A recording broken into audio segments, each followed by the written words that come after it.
What's up, world? It's the Javelin Breakdown, and today we're talking about setting goals. Let's get it.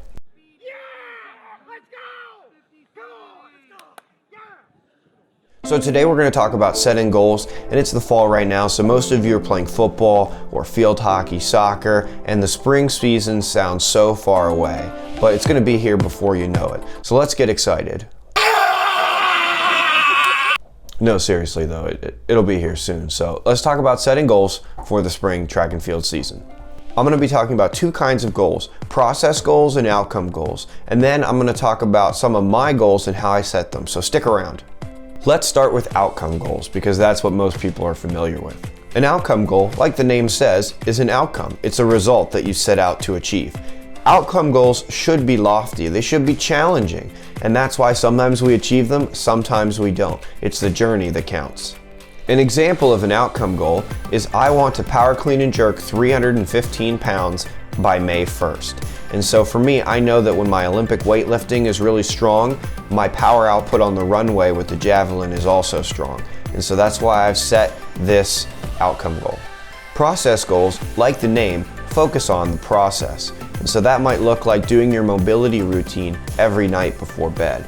Or it might be that you want to be in bed sleeping by 10 p.m. 6 out of 7 nights per week. Notice how the process goal names the process and then what needs to be done as well.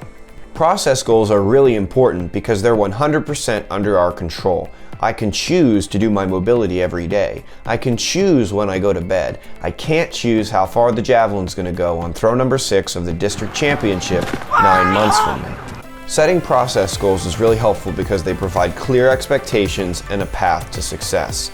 I recommend trying to make your processes habits, and to do that, really recommend you read Atomic Habits by James Clear. It talks about habit science and a lot of different things, really interesting, really helpful for me, so I recommend you check that out. Okay, so we've defined process and outcome goals. So now that we've done that, how do we go about setting them? That's a great question. So let's look at my goal setting process. I like to work backwards from my ultimate outcome goal and then set process goals that build towards that outcome goal. It's also helpful to know that I look at the year in phases, and a lot of coaches do this a little differently, but generally speaking, my fall period is preparation time with technique work. The winter is increased technique work and more specific work getting ready for that competition approach.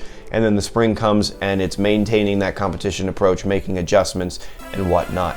So the fall and winter goals need to be related to what I'm doing in the fall and the winter. And so I don't take full competition throws in the fall, so my goals aren't centered around that. It's centered around what I do in the fall. And the same thing for the winter. And that builds towards the spring, with the spring outcome goal being the most important goal. So my big spring outcome goal, if you've seen, a couple places, is to throw beyond 65 meters. And so my personal best is 64 meters, 27 centimeters. So that's 210 feet, 10 inches. So my goal is to throw farther than that and just go over 65 meters. That's my outcome goal. So in doing research for this season, I've found in the biomechanical data that for my technique, I think I need to achieve a horizontal velocity on the runway of 5.5 meters per second, approximately, to be coming into my penultimate with enough runway speed to throw beyond 65 meters. So, that's an approximation and that looks different from thrower to thrower, but that's the number I've come up with, and so it's important for me to do runway work that's going to build towards my ability to do that in the spring. And so I'm not measuring anything in particular right now, but I am doing javelin running, just general running drills and whatnot once a week at minimum in this fall time, and that will increase in the winter. So that process goal for me right now is doing my running work at least 1 session per week in the fall. And then through the winter, that's going to increase in complexity and in volume.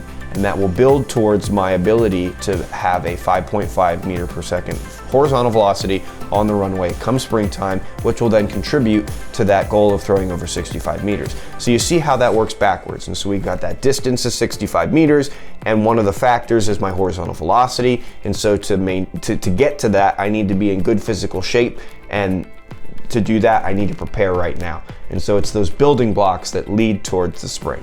Another example of this is mobility. So I'm sure you've seen, my right shoulder, my upper back, really a lot of me. I'm a pretty tight person, and so I had decent mobility in high school, and through college, I really got into weightlifting and I didn't stretch as much as I should, and so I got tighter actually, even through all my throwing. And definitely since graduating, training on and off, I've lost a little bit too, so I'm definitely not where I want to be.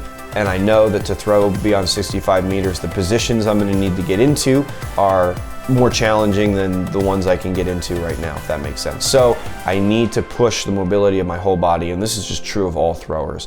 And I'm already just over the last couple months starting to feel a difference in the positions, and so just pushing that through the whole year is going to make a difference, so that again, come spring, building towards that outcome goal. And so that's really important. So if you're curious what my other process and outcome goals are for this season, like this video, subscribe, and hit the notification bell, because I will have a video with all of that coming soon. You don't want to miss it. So like, subscribe, hit the notification bell so that you don't miss that upload. So we talked about the two kinds of goals, process and outcome goals, and we talked about how I like to set them. And so now it's your turn. So take some time over the next week to write out some of the things that you want to achieve this year, and think about how you're going to get to those, right? Think about the steps you need to take to build towards those outcome goals. And if you want help working on setting those goals or looking at technique, any questions about javelin throwing, please reach out. Check out my website. I have a lot of great resources. I do video calls. I do javelin breakdown analysis. I'm here to help. I just had so much help over my career, continue to get support from different people, and so it's important I give back. I do this because I feel very called to continuing to help the next throwers, because so many people help me. As always, remember to embrace the journey, and I'll see you next time.